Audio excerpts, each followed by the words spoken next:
Hello everyone and welcome to OMN INSIGHT. My name is Surati Kadir and I'm your host. And today we are going to be having a conversation about the impact of war on women and the role that women play in negotiation processes in these conflict contexts. To have this conversation, we are joined by a very special guest, Shuvai Busuman Nyon, who is the Executive Director at the African Leadership Center. The ALC is a research and training initiative that focuses on nurturing next-generation African leaders, thinkers and practitioners within the peace, security and development sector.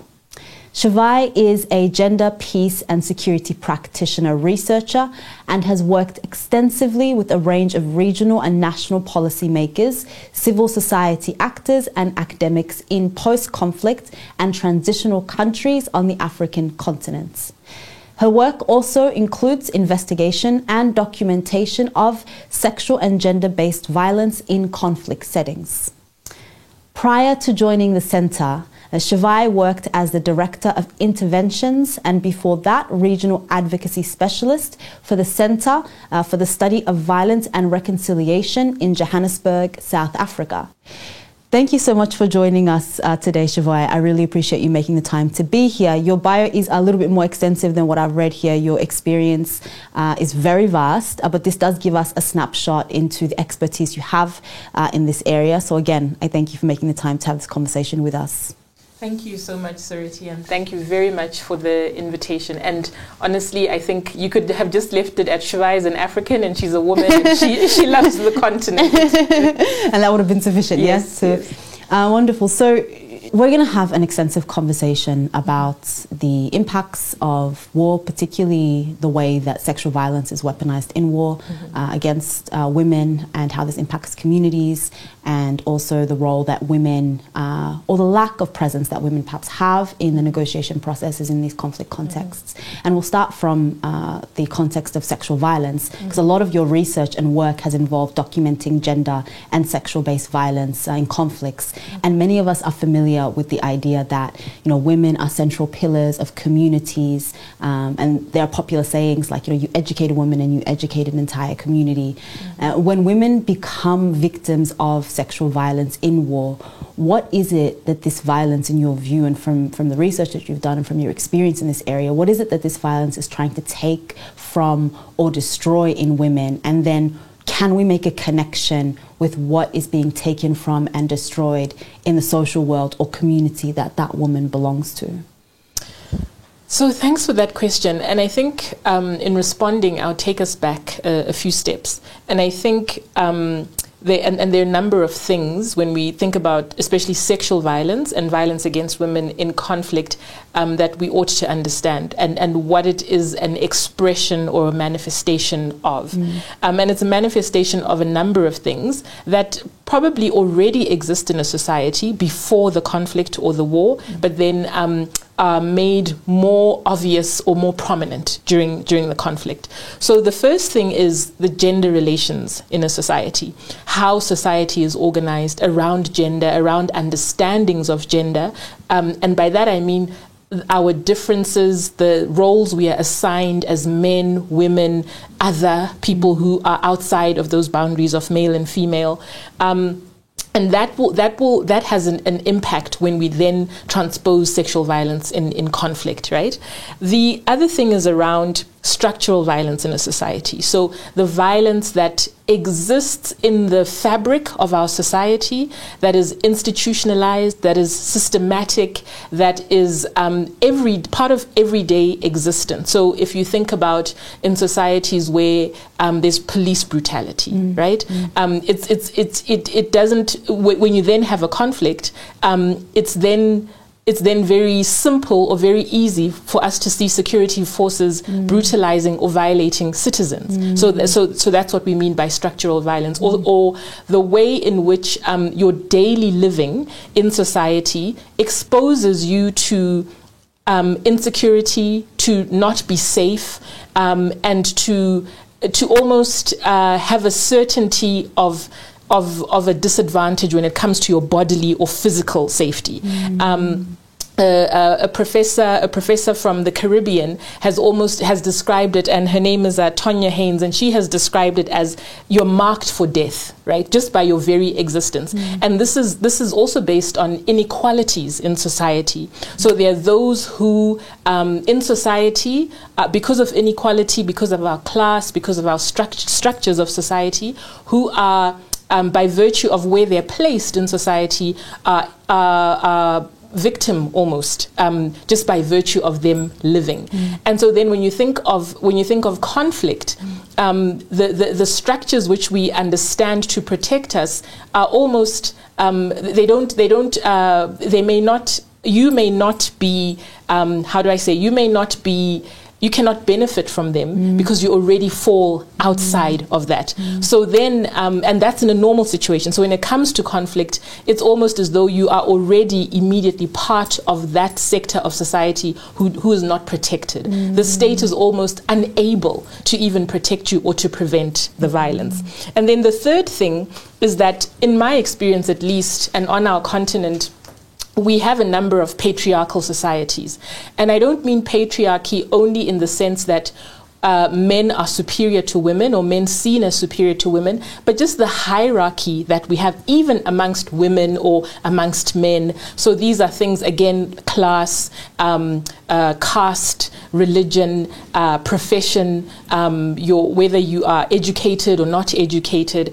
And these things, the three things that I'm talking about, the gendered nature of our societies, the structural violence, and then patriarchy, all are then very present and inform the way sexual violence happens when there is now conflict.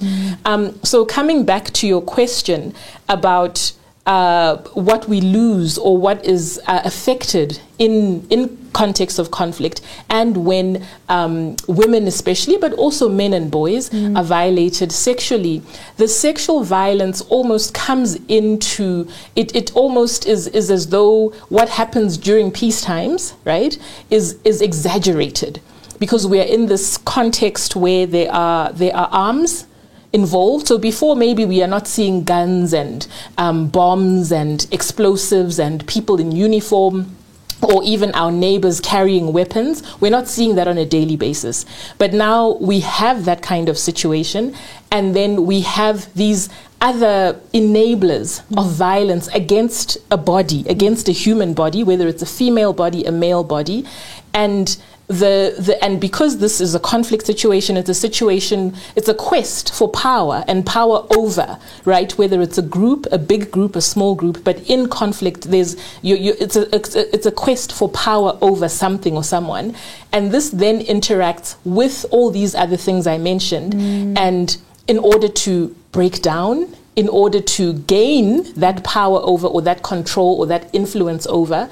And in that, you almost lose, you lose the things that then bind society. Because if we are able to, as a group, if we are able to come into a society or a community and violate sexually a group of people, we are now taking away even more. We're taking away their agency, their ability to agree to certain things or disagree with certain things, because sexual violence attacks the very essence of who we are, the core of who you are as a person. I mean, if you think of yourself, we don't necessarily, our sexuality is very covered, very protected. We wear clothes, we cover ourselves, the most intimate parts of ourselves. And so sexual violence really is taking away dignity, and is taking away agency, is taking away choice at a very fundamental level.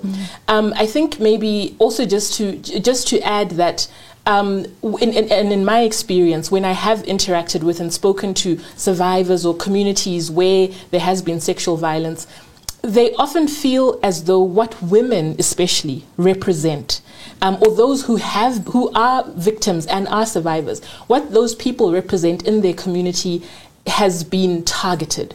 So, for example, if I, as a woman, am a mother, am a daughter, am a niece, perhaps I perform a function in my community, perhaps I'm a midwife, maybe I'm a teacher, all of those things are being attacked, right? My ability to contribute to my community, my ability to participate in my community with authority, right, has been attacked. And therefore you are attacking, yes, the individual, but in order to assert over a community and the idea of belonging, and not only belonging to the community, even belonging to the state, right? So this state that is supposed to protect me, that has not been able to protect me or prevent this happening to me, I become alien to that state. Yeah. Well, thank you. So, as you were describing the kind of the three things that create a context whereby sexual violence can take place in war times really begin in peace times.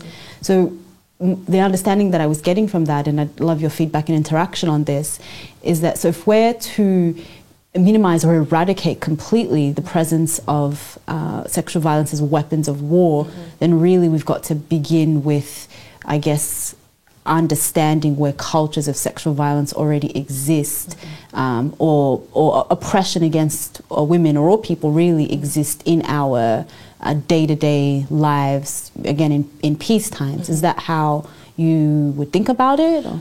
Yes, definitely. I mean, I think that so I would even suggest that perhaps we are not in peace times before we have a conflict where we are seeing guns on a day-to-day basis, where civilians are in hiding or cannot freely move about. That there is a level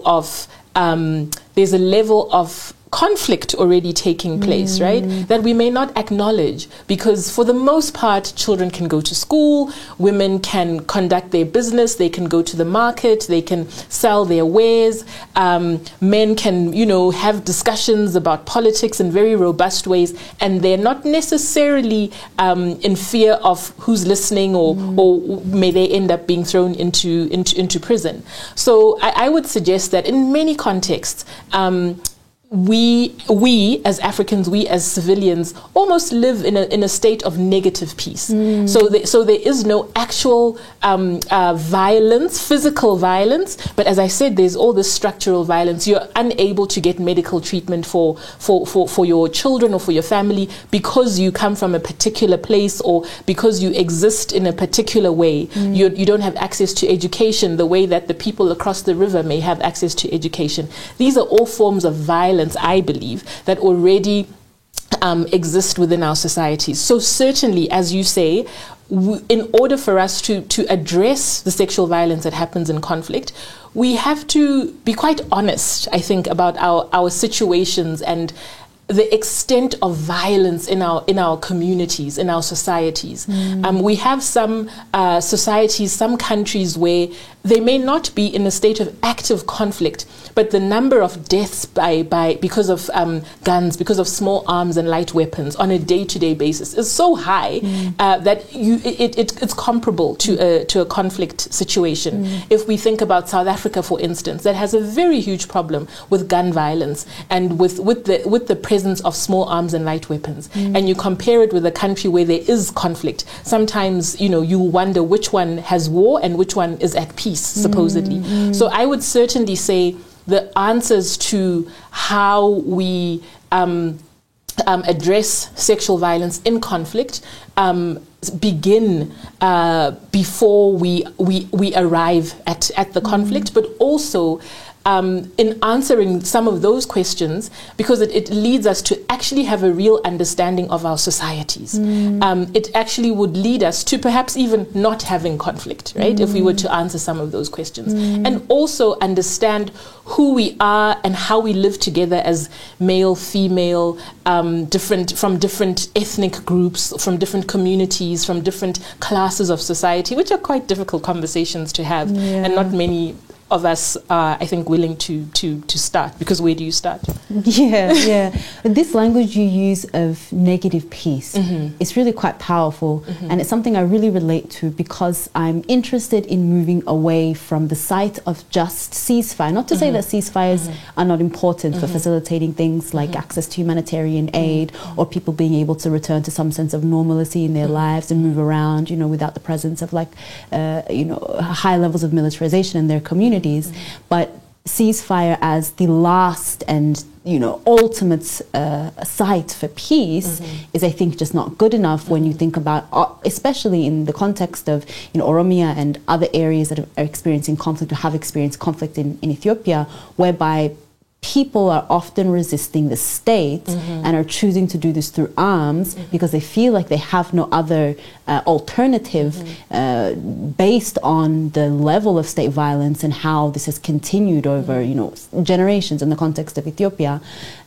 This idea that ceasefire will return us to a state of peace, again, is not sufficient in allowing us to see that it was a lack of peace and what you've called here negative peace, a state of conditions of negative peace that have led to this conflict to begin with. So I just wanted to highlight that, because I think that is a term I've never heard, and a term I'm going to be using in the future because it's something I've been describing with very long sentences, but really is captured in this term that you brought up here. There's something else that you highlighted, actually in your previous answer, that I wanted to come back to, when you described the role that women play, as teachers, as midwives, as mothers, as daughters, as sisters, just as members of the community, and how this is all being attacked when sexual violence is employed as weapon of war.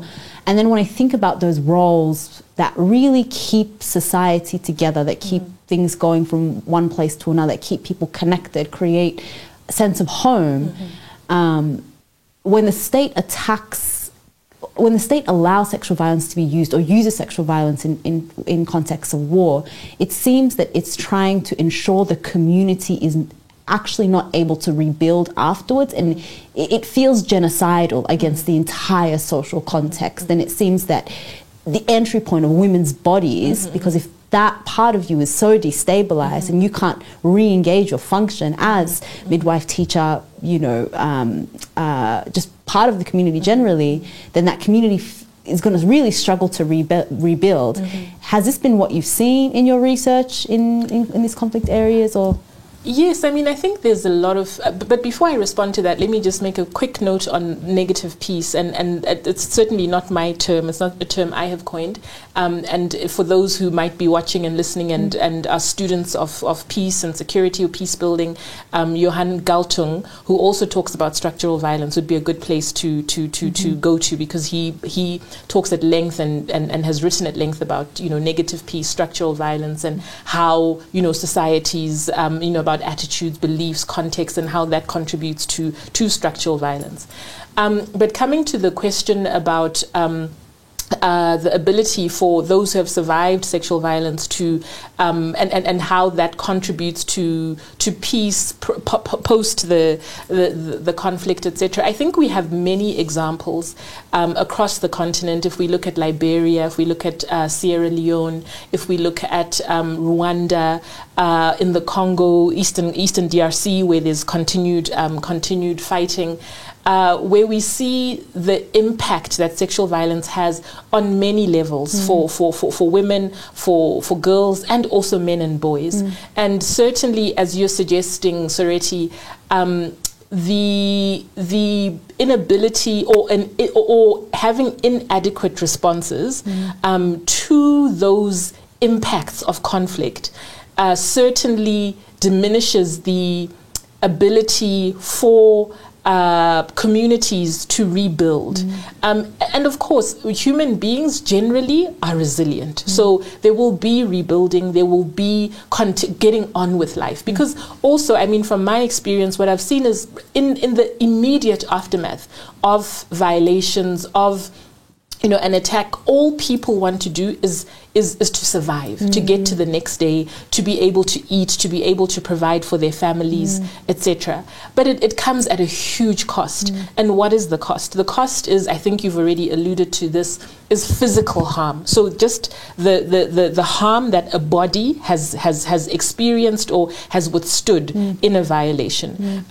Many things ranging from fistulas to just the inability to get up from bed, just immobility because parts of your body have been so injured. Another huge one is the psychological impact, right? Trauma. And I think now we live in an age where people talk about trauma, we talk about mental health.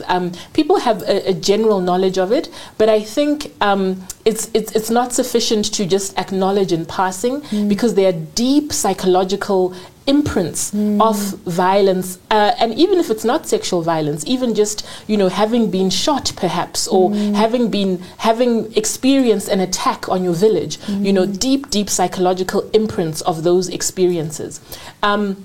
And then I think also the socio-economic. So if not only has this incident or these incidents, they often don't just happen. You wake up, it happens, and then the next morning or 5 days later, we're back to factory settings. It doesn't work like that. The impacts. I mean, a lot of some of the statistics we've heard coming out of not only Ethiopia, even other war-affected contexts, are that the amount of damage will take infrastructural damage. Now I'm talking about will take a generation to restore. Right.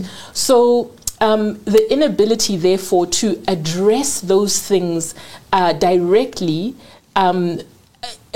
with the focus, opting to focus just on ceasefire, actually doesn't get us very far, because those inability to address those things, which remember are being put on top of a context where you already have structural violence, you already have inequalities, is only keeping a problem for later. And I don't suggest that the way to fix these things are easy, not at all.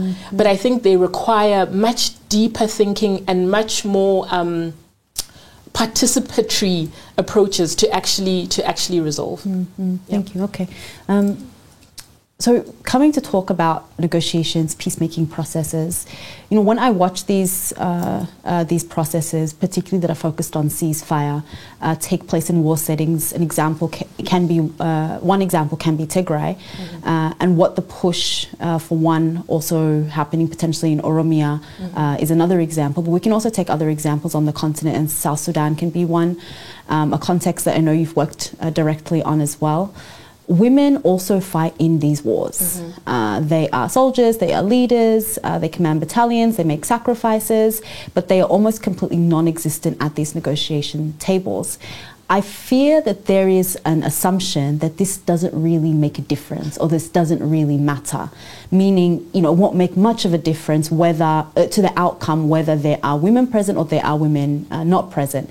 And I can acknowledge that, if women are present or women are brought to the table just to check a box, and it's not women who are really going to bring their contributions from a place of really trying to represent the experiences that they know, experiences of communities they're connected to, and if it's just for tokenism's sake, then maybe it doesn't really make a difference. But if we're going to go with that line of logic also, we could say that if it's all women at the table and no men at the table, then it doesn't really also make a difference to the outcome. So this is a logic I really fear. But from your experience in working in and witnessing policy development after conflict and negotiation or reconciliation processes in conflict contexts, what do these processes miss out on when women who are truly committed to resisting violence are absent from these processes? And what do you think it is that women, by virtue of their experiences, intimate experiences of violence, and also the way they witness violence because of the positions they hold in society, can contribute to these processes, and also because of their role in resistance as well? What do they keep in sight when they are also in these political processes? So, I mean, this is a huge question, right? And I think first of all, to answer your question in simple terms, you miss out on the opportunity to actually reset and reimagine the future in the way that is inclusive, acceptable for everyone who is in that society. That's my simple answer. Let me explain why I say that. The first part is that the assumption that you said, or the argument that it would end up just being tokenistic if you include women just for the sake of including them. My response to that is the men who are at the table. What is their contribution, right? Who selected them? Is it just because they have access to a gun that they are included at the table? In many contexts, some of the people who end up around the negotiation table who must be included are really included because of their potential and capacity to go back to the bush, right? And that's the thing they often lord over the mediators, that, okay, if we don't include, if we don't listen, they'll continue causing problems. And I'm not saying that is without merit, but that cannot be the only contribution, right? So that's the first thing. The second thing is that I think oftentimes these processes are very short-sighted, or maybe not, let me not say short-sighted, are not fully encompassing of the realities of our societies. The negotiation table and a peace negotiation is but one element of what makes up our society and how that society functions. And it represents almost how it represents state making and statecraft. And not all of the members of our society, it's only a small percentage of the members of our society who are involved on a daily basis in statecraft. You and I are not living on a daily basis in a government office, working on policy, deciding on policy. We are living our lives, right? And we're contributing to our families, to our communities in different ways. And so are women, right? We know already that women are not well represented in statecraft at the highest levels. So certainly it'll be difficult to find women who would, by using the checklist that would say, okay, these are the women you are to include, it would be difficult to find them. Let alone if we break it down into the Tigrayan conflict or context, the Oromia context, Afar, Amhara, it would be even more difficult because it's at an even smaller or micro level, right? So that's one thing. So the way people are living their lives and where women are contributing, you've already said it, women are contributing in very many ways. So the way they live their lives will not be what will be first seen when you're thinking about how do we get these people to stop shooting and to stop taking captives and to stop bombing, services like electricity and hospitals and schools. Women won't be the first who come to mind. However, what we're missing out is women are still interacting with these people who are bombing or shooting if they're not holding guns. I mean, you already said they're involved in resistance and, they're activists, etc., etc. But women are also involved in different ways. Many conflicts have taught us since liberation struggle that women have contributed as at the front lines, yes, but also in support to movements. And as intelligence, women carry information. Women are part of the medical services. Women have different roles and administrative functions. And why is it that in the conflict or in the fight, those are important roles, but when we come to resolving it, we can't bring those experiences to the table? And then I also think that it's a hugely missed opportunity. I was at a meeting once and I heard late last year, soon after the cessation of hostilities agreement had been signed between the Ethiopian government and TPLF. And a comment was made about the absence of women, right? And this was a senior South African government official who said they were really surprised and disappointed as support to the process that there were no women in either of the delegations, right? And she said that the absence of women in mediation and negotiation processes is a huge sign of weakness of a process. And I was startled, and I thought about it very deeply. And which is why my initial answer that it's a complete missed opportunity.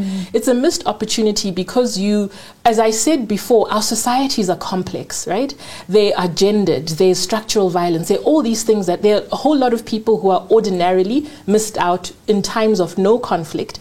So when it comes to us thinking about how we will live together going forward, which peace processes ought to be about, why are we not taking the opportunity to actually understand our society?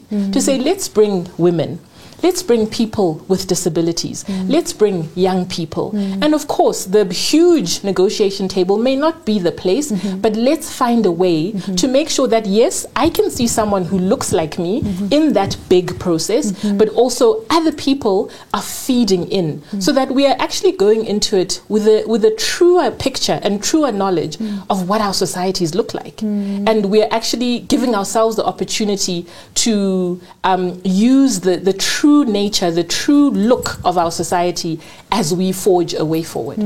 Yeah. I almost don't want to touch that answer because it was so well articulated and it really covered so many important points, as a response to this really huge question. But I do want to highlight one thing that you said because it really spoke to me. One, actually, the feedback that South African government official made about that process and the fact that really stood out in that process, especially when women were so highly victimized in that war in Tigray, and also because, again, they were on the front lines of that war. People from across communities are really what made up, the TPLF's opposition to the Ethiopian government. It was a really grassroots effort that grew and grew in response to violence they were seeing against family and community members. So to think that the way that women were looking at that violence happen in their communities, when that violence was so specifically targeting women, and that they weren't at that table, and that stood out, really powerful. But also when you mentioned the roles that women play in these conflicts being important when the conflict is happening, and actually you probably couldn't get to that negotiation table without the role that those women played. There was probably no sense, you couldn't have moved forward in your liberation struggle without the role that those women played. But then when they're left out at that table, why is that not seen as a problem? I just highlighting, because really important point. Coming towards the end of our discussion, your institution, the African Leadership Center, works closely in the Ethiopian context through Pan-African partners. And you've told me, although it's not been your particular focus country in your specific work, you have been paying attention to the political events unfolding in the country over the last few years. Actually, I came to know of your work and of your presence through a panel discussion that you were participating in with the group Crisis Action. That was an expression of solidarity from different parts of the continent with Ethiopians as they kind of go through this critical and difficult time in the country at the moment. So in observing these political events, what has stood out to you? What have been questions that you've asked in trying to understand the context as someone who is from the southern part of the continent, and what perhaps has surprised or shocked you as you've watched things unfold? So let me start off by saying Ethiopia is a country and a place that is close to my heart. I've lived in Ethiopia twice in my life before. Once as quite a young person and another time as, working. And Ethiopia is fascinating. It's a fascinating place, melting pot of many nations, many cultures, many experiences, multiple experiences over many generations. And I think what always stands out for me about Ethiopia is the history or the history that we all learn from other parts of the continent about Ethiopia as the one place on the continent that was never colonized, right? And of course, there are many nuances to that, and we could have many debates, about what that looks like exactly. But also because Ethiopia is seen in many parts of the continent, of the rest of the continent, as almost our continental home, our continental base, right? The OAU and now the African Union being there. And, for me, the responding to the difficulties and the challenges that Ethiopia as a nation faces today, I almost see it as an existential issue for the rest of the continent, because this is where we see ourselves being housed or homed, if I can, destroy the English language in that way. And so for me, one of the things that have stood out is that we need much, much more solidarity and understanding, curiosity, interest from the rest of the continent about what is happening in Ethiopia. That there needs to be more people-to-people solidarity to remind ourselves and educate one another about how and why we are so strongly connected.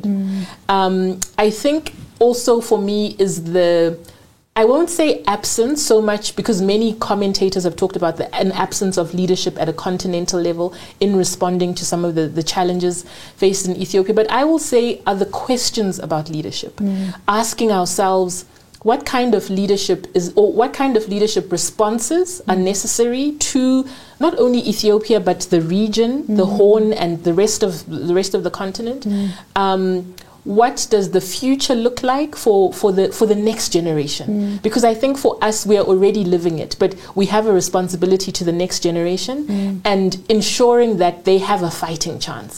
Not that their future is one of fighting, but that they have a fighting chance to actually live out the ideals that our forefathers, in establishing the Organization of African Unity and then the African Union, their ideals can actually be realized in the next generation. So for me, what sticks out for me really is the responsibility to think about leadership, to prepare leadership, to give the next generation a fighting chance. Because I think a failure, which is, maybe be a bit drastic, but our inability to offer more opportunities than what we presently have in terms of resolving is an inability to resolve the future for the rest of the continent. Yeah.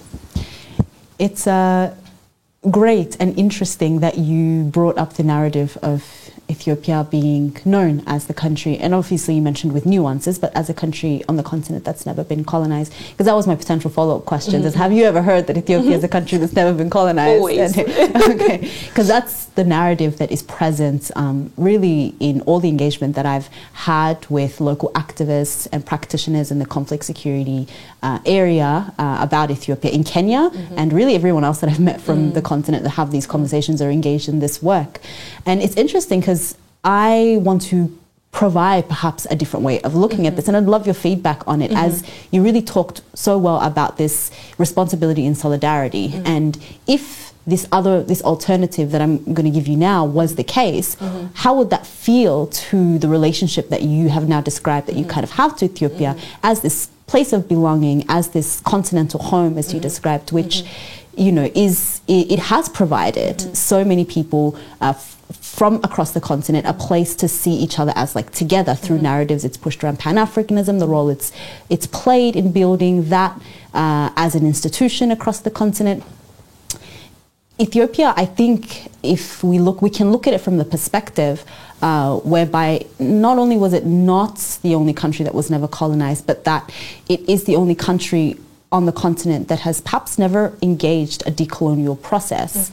And when everybody else was kind of going through that on the continent, because it had not undergone anything more than that little time of Italian imperialism, which actually we're having this conversation at a time where the Adwa War is being commemorated, which is interesting.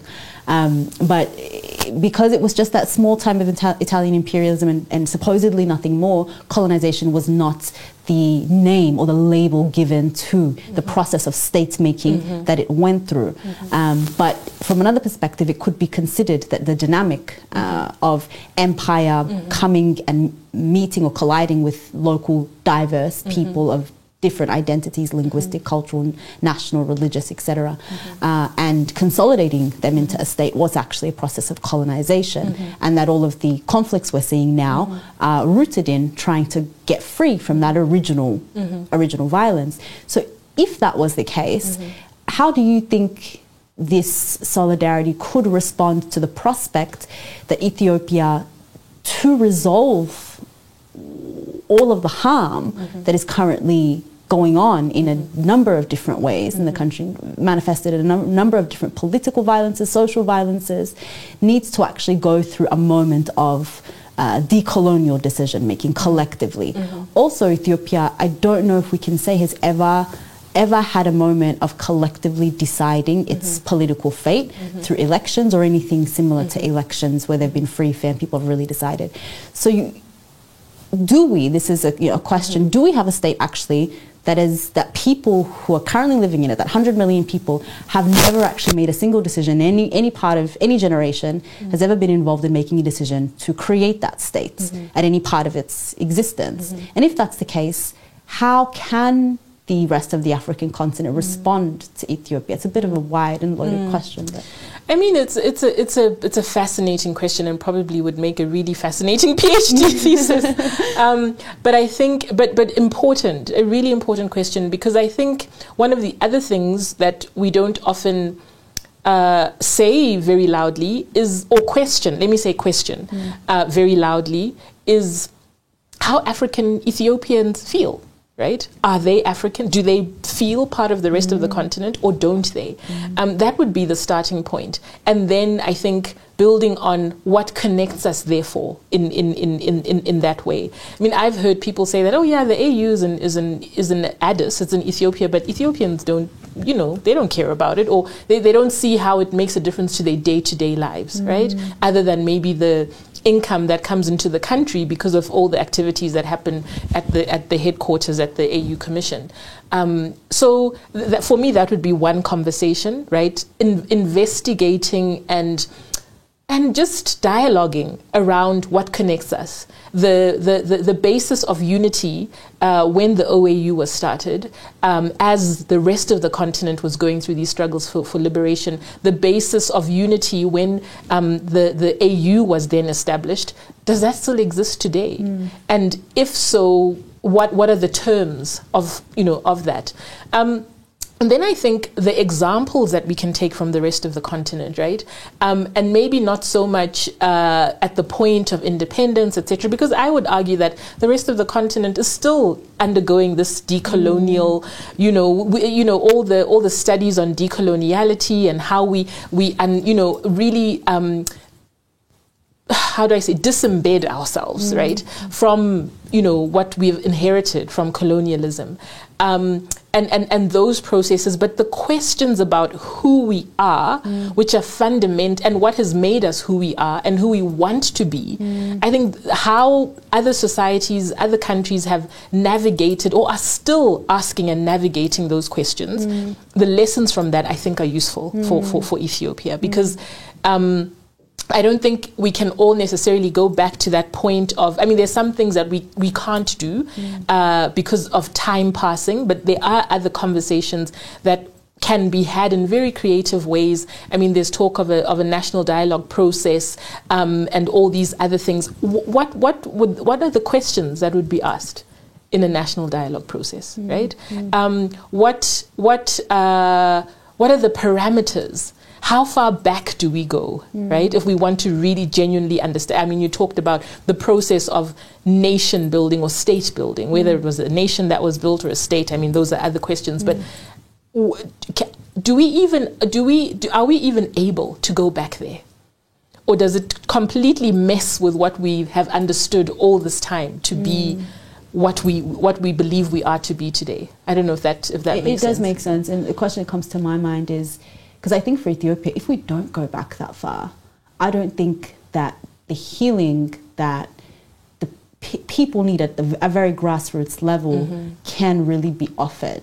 Because I think that, and this healing is necessary whatever the political future, whatever political future is decided by people through whether it's a national dialogue process or the a decision-making arena, a national dialogue process offers people in terms of addressing questions of self-determination, sovereignty, etc.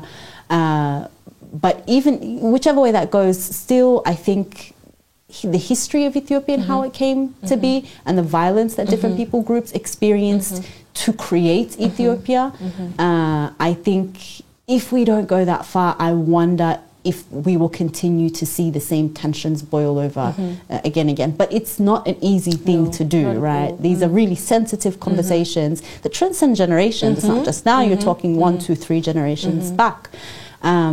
But a fascinating conversation this has been, Shuvai. I really appreciate you making the time to be with me today.